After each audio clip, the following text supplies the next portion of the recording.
प्यारे बच्चों, class 9th mathematics का लेसन नंबर 7 है जो कि ट्रायंगल पर आधारित है या त्रिभुज पर आधारित है।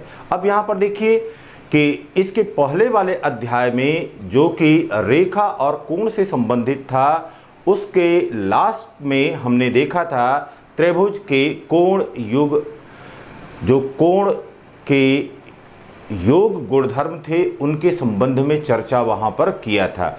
अब यहाँ पर इस अध्याय में हम लोग समझेंगे कि त्रिभुज क्या है, साथ ही साथ त्रिभुज का वर्गीकरण किस प्रकार से करते हैं, क्लासिफिकेशन किस प्रकार से करते हैं। फिर उसके बाद हम समझेंगे कि त्रिभुजों की सर्वांग समता क्या होती है या सर्वांग सम त्रिभुज क्या होते हैं, इसके संबंध में देखेंगे।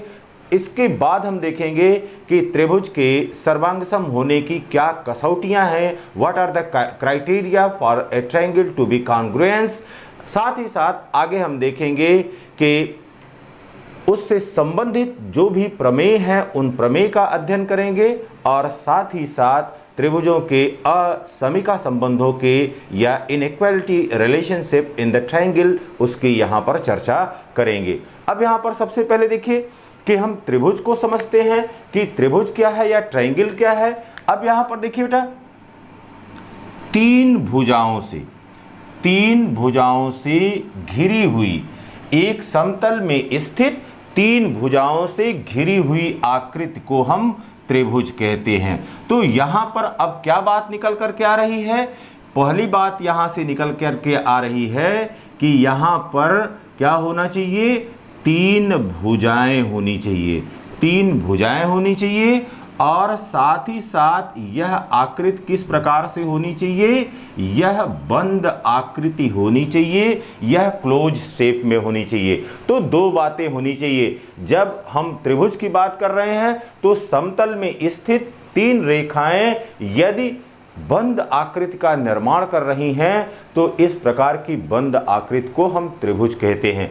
अब यहाँ पर देखिए किसी त्रिभुज में क्या क्या चीजें होती हैं। किसी त्रिभुज में यहाँ पर तीन शीर्ष होते हैं,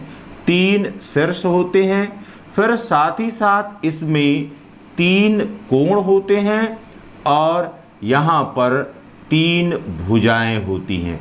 यह तीन बातें आपको याद रखना है। अब यहाँ पर तीन वर्टिसेस कौन सी हैं या तीन शीर्ष कौन से हैं? यहाँ पर A, B एंड C, यह इसके तीन शीर्ष हैं। इसी प्रकार से कोण A, कोण B और कोण C, तो यहाँ पर कोण A, कोण B और कोण C, यह इसके तीन कोण हो गए। अब तीन भुजाएं कौन कौन सी हैं? एक भुजा यहाँ पर AB के रूप में दी गई है, अगली भुजा यहाँ पर BC के रूप में भी दी गई है और फिर उसके पश्चात यहाँ पर भुजा CA के रूप में दी गई है। तो अब फिर देखते हैं कि त्रिभुजों का हम वर्गीकरण किस प्रकार से करते हैं। तो त्रिभुजों का वर्गीकरण हम उनकी भुजाओं के आधार पर करते हैं, साथ ही साथ कोणों के आधार पर करते हैं। तो इसका मतलब यह हो गया कि बाई साइड्स हम भुजाओं के आधार पर कैसे करते हैं एंड बाई एंगल, यहां पर कोणों के आधार पर हम किस प्रकार से वर्गीकरण करते हैं। अब यहां पर देखिए बेटा, अगर भुजाओं के आधार पर हम कर रहे हैं तो भुजाओं के आधार पर सबसे पहला हमको मिल रहा है कि समबाहु त्रिभुज किसे कहते हैं। तो समबाहु त्रिभुज या इक्विलैटरल ट्रायंगल क्या होता है? ऐसा त्रिभुज जिसकी तीनों भुजाएं बराबर हों। यहां पर देखिए A, B एंड C, अगर यह मान लें कि यह 5 सेंटीमीटर है, यह भी 5 सेंटीमीटर है, यह भी 5 सेंटीमीटर है, तो यहां पर अब AB बराबर BC बराबर CA और यह बराबर कितने के हो गया? 5 सेंटीमीटर के बराबर। तो इस त्रिभुज की तीनों भुजाएं बराबर है। ऐसा त्रिभुज जिसकी तीनों भुजाएं बराबर होती हैं, ऐसे त्रिभुज को हम समबाहु त्रिभुज कहते हैं। फिर देखिए बेटा, दूसरा है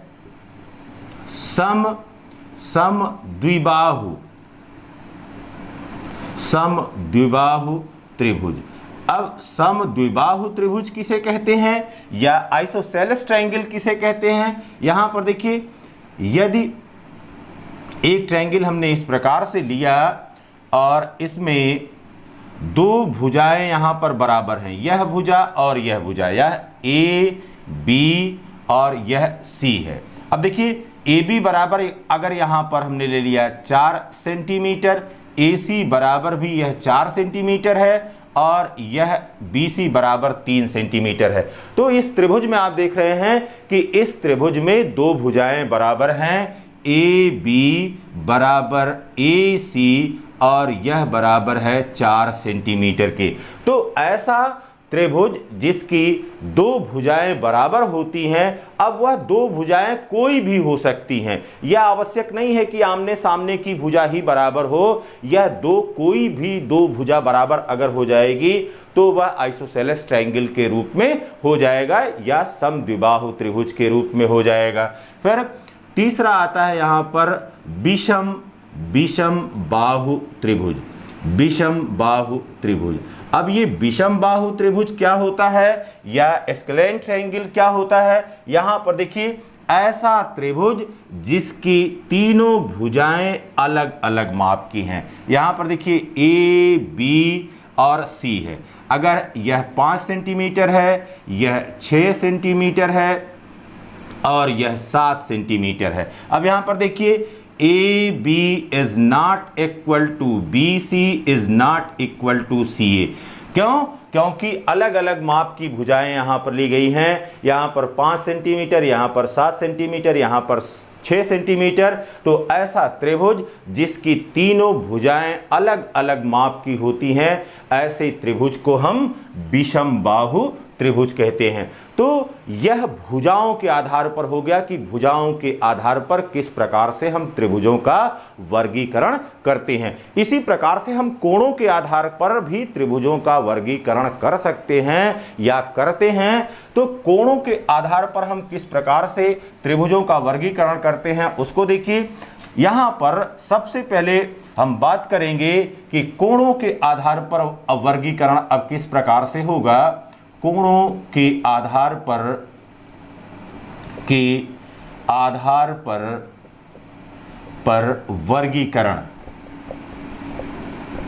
वर्गीकरण this means classification of triangle on the basis of their angle. अब यहां पर पहले देखिए, पहला है जिसको हम कहते हैं समकोण त्रिभुज, समकोण त्रिभुज। अब समकोण त्रिभुज क्या होता है? ऐसा त्रिभुज जिसमें एक कोण 90 अंश के बराबर हो, ऐसा त्रिभुज जिसमें एक कोण यह 90 अंश के बराबर हो। यहां पर कोण B यह बराबर 90 अंश है। शेष दोनों कोणों का योगफल कोण A प्लस कोण C यह मिल करके 90 होगा। तो एक कोण यहां पर 90 अंश होना चाहिए, शेष दोनों कोणों का योगफल स्वतः 90 अंश हो जाएगा। ऐसे त्रिभुज को हम समकोण त्रिभुज कहते हैं। अब यहां पर देखिए बेटा, समकोण जहां पर बन रहा है जिस शीर्ष के, उसके सम्मुख जो भुजा होती है इसको हम कर्ण कहते हैं या हाइपोटेनस कहते हैं। और यहां पर यह आधार हो सकता है या बेस होता है, और साथ ही साथ यहां पर इसको लंब या परपेंडिकुलर कहते हैं। तो समकोण त्रिभुज में एक कोण 90 अंश का होगा, शेष दोनों कोणों का योगफल वह 90 अंश के बराबर होगा। अब दूसरी बात आती है कि न्यून कोण त्रिभुज किसे कहते हैं। न्यून कोण त्रिभुज क्या होता है या एक्यूट एंगल क्या होता है। अब यहां पर देखिए, ऐसा त्रिभुज जिसके तीनों कोण, अब यहां पर A, B एंड C, यहां पर यह तीन कोण है। तो यहां पर कोण A, कोण B एंड कोण C, कोण B, कोण C is less than 90 degree but greater than 0 degree. तो ऐसा त्रिभुज जिसका प्रत्येक कोण 0 अंश से अधिक हो और 90 अंश से कम हो और तीनों कोणों का कोण ए प्लस कोण बी प्लस कोण सी यह मिलकर के 180 अंश के बराबर हो जाए तो ऐसे त्रिभुज को हम एक्यूट एंगल या न्यून कोण त्रिभुज कहते हैं। फिर बात आती है कि अधिक कोण त्रिभुज क्या होता है या ऑब्ट्यूज एंगल क्या होता है या ऑब्ट्यूज ट्रायंगल क्या होता है। यहां पर देखिए अधिक कोण त्रिभुज। अब देखिए बेटा इसमें क्या होगा, ऐसा त्रिभुज होगा जिसमें एक कोण, यहां पर देखिए यह A है, यह B है और यह C है। अब इसका एक कोण, यह एक कोण क्या होगा, एक कोण 90 अंश से अधिक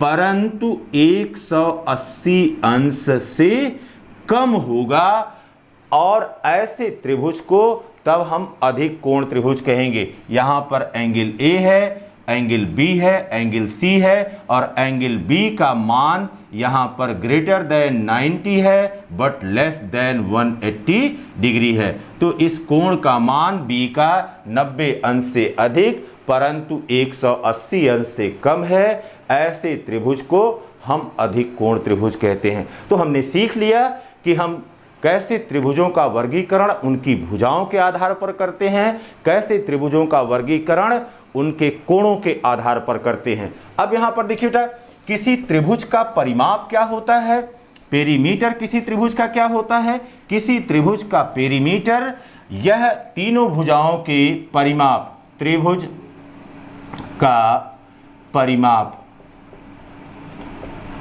यह तीनों भुजाओं की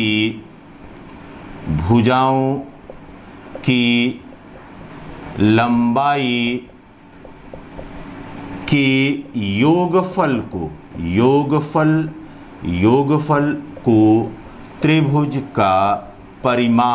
त्रिभुज का परिमाप कहते हैं। ठीक, अब यहां पर देखिए जैसे अगर यह त्रिभुज दिया गया है और यहां पर यह 5 सेंटीमीटर के बराबर है, यह 7 सेंटीमीटर के बराबर है और यह 3 सेंटीमीटर के बराबर है, यह त्रिभुज ABC है, तब इसका परिमाप यह बराबर हो जाएगा AB plus BC plus CA, इन तीनों भुजाओं का योग, और यह बराबर हो गया 5 centimetre plus 7 centimetre plus 3 centimetre और यह बराबर हो गया 12 3 15 सेंटीमीटर के बराबर। तो किसी भी त्रिभुज का परिमाप निकालने के लिए आप इस विधि का प्रयोग कर सकते हैं। अब यहाँ पर देखिए त्रिभुजों से संबंधित हम कुछ पदों की चर्चा यहाँ पर करेंगे और वह पद क्या हैं।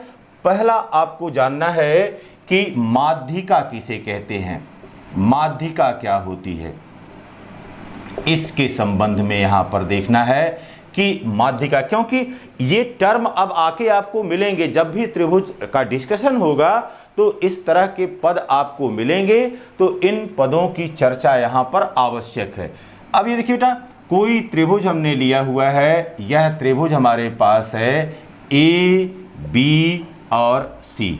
त्रिभुज के किसी शीर्ष से उसकी सम्मुख भुजा के मध्य बिंदु को मिलाने वाली रेखा माध्यिका कहलाती है। अब अगर यहां पर इसका मध्य बिंदु यह है तो त्रिभुज के शीर्ष A से इस पर खींची गई रेखा यहां पर AD, इसी प्रकार से इसका मध्य बिंदु यहां पर हो जाएगा, तो यहां पर यह BE के बराबर हो जाएगा, यहां पर इसकी मध्य यह हो गया तो यह CF के बराबर हो गया। तो यहां पर शीर्ष A से, देखिए शीर्ष A से BC भुजा पर खींचा गया है, यह क्या खींचा गया है, AD खींचा गया है। इसी प्रकार से शीर्ष B से यहां पर BE खींचा गया है, इसी प्रकार से शीर्ष C से यहां पर CF खींचा गया है। तो त्रिभुज के किसी शीर्ष से उसकी सम्मुख भुजा के मध्य बिंदु को मिलाने वाली रेखा माध्यिका कहलाती है। तो यहां पर माध्यिका कितनी मिल गई हमको, यहां पर माध्यिका के रूप में हमको मिल गया यह AD, इसमें माध्यिका है, इसी प्रकार से BE माध्यिका है, इसी प्रकार से यहाँ पर CF माध्यिका है। तो कितनी माध्यिकाएं मिल गई? यहाँ पर माध्यिकाएं हमको संख्या के रूप में या नंबर के रूप में 3 मिल गई। अब यहाँ पर देखिए, यह बात समझ में आ रही है कि जो त्रिभुज की तीनों माध्यिकाएं हैं, यह त्रिभुज की तीनों माध्यिकाएं एक ही बिंदु पर एक दूसरे को काटती हैं। इसका मतलब है कि यह जो माध्यिका है, यह माध्यिका क्या होती है? यह संपाती होती है।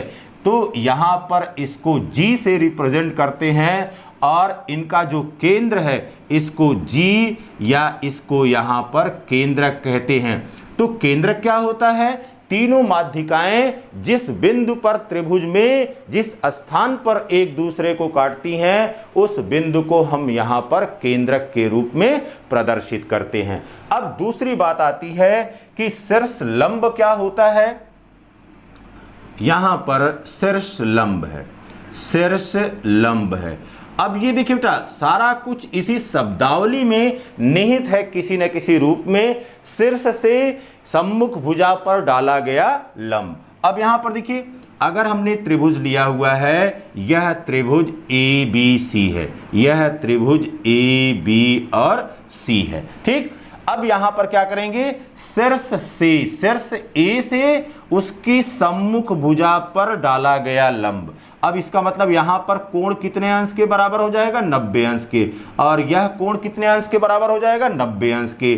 तो यह AD इसका शीर्ष लंब हो गया। इसी प्रकार से B बिंदु से इस पर खींची गई रेखा जो कि लंब बनाए, तो यहाँ पर यह कोण 90 अंश और यह कोण भी 90 अंश का हो जाएगा। इसी प्रकार से C की तरफ खींची गई रेखा जो कि इस पर लंब बनाएगी, यह भी तीनों एक दूसरे को काटती हैं। तो त्रिभुज के किसी शीर्ष से उसकी सम्मुख भुजा पर डाला गया लंब शीर्ष लंब कहलाता है। और यहाँ पर शीर्ष लंब के रूप में यहाँ पर AD, फिर यहाँ पर BE और तीसरा यहाँ पर CF यह मिल रहा है। अब जहाँ पर यह तीनों एक दूसरे को काटती हैं, इसको I से रिप्रेजेंट कर दे रहे हैं। और यह I क्या कहलाता है? I यहाँ पर इसका लंब केंद्र कहलाता है, लंब केंद्र है। तो ये चीज आपको जानना है कि जब माध्यिकाएं एक दूसरे को एक बिंदु पर काटती हैं तो वहां पर केंद्रक होता है, लेकिन जहां पर शीर्ष लंब एक दूसरे को काटते हैं या शीर्ष लंब जिस बिंदु पर संपाती होते हैं उसे हम लंब केंद्र कहते हैं। अब बात आती है कि अंतः केंद्र क्या होता है और परिकेंद्र क्या होता है। तो किसी त्रिभुज में अब हम अंतः केंद्र की बात करते हैं, अंतः केंद्र की बात करते हैं। यहां पर देखिए बेटा, यह एक त्रिभुज लिया गया, यह है त्रिभुज A, त्रिभुज B और त्रिभुज C। यहां पर बनने वाला कोण A है, यहां पर बनने वाला कोण B है और यहां पर बनने वाला कोण C है। अब क्या करेंगे? इन कोणों के कोण A, कोण B और कोण C की समद्विभाजक रेखा, तो कोण A को समद्विभाजित करने वाली रेखा खींचेंगे। इसी प्रकार से कोण B को समद्विभाजित करने वाली रेखा खींचेंगे। इसी प्रकार से कोण C को समद्विभाजित करने वाली रेखा खींचेंगे। तो यहाँ पर यह तीनों रेखाएं खींच रहे हैं कोणों को, कोण A, कोण B व कोण C को द्विभाजित करने वाली रेखाएं जिस बिंदु पर मिलती हैं उस बिंदु को यहाँ पर अंतः केंद्र कहा जाता है। और इसको मान लिया हमने कि H से रिप्रेजेंट कर दिया, तो यह इसका अंतः केंद्र है। यदि अब कोई वृत्त हम खींचें, किसको? यहाँ पर अब यह AD को, यह A से लेकर के, अब यह है HD के बराबर की त्रिज्या लेकर के, और यहाँ से अगर वृत्त खींचें तो यह वृत्त यह भुजाओं को अंतः स्पर्श करता है, इसीलिए इस बिंदु को यच को यहाँ पर अंतः केंद्र के रूप में जाना जाता है। अब यहाँ पर देखिए परिकेंद्र की बात करते हैं कि परिकेंद्र क्या होता है। परिकेंद्र, अब यहाँ पर देखिए बेटा, फिर एक त्रिभुज लिया हुआ है हमने, त्रिभुज ABC, A B और C।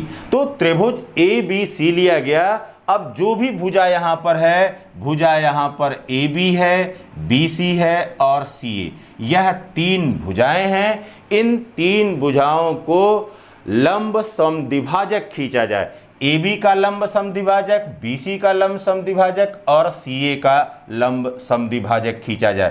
तो यहाँ पर अब इन भुजाओं के लंब समद्विभाजक खींचने के लिए आपको सामान्यतः AB के बीच की जो दूरी है उसके आधे से अधिक दूरी लेकर के ऊपर और नीचे इस प्रकार से चाप लगाएंगे।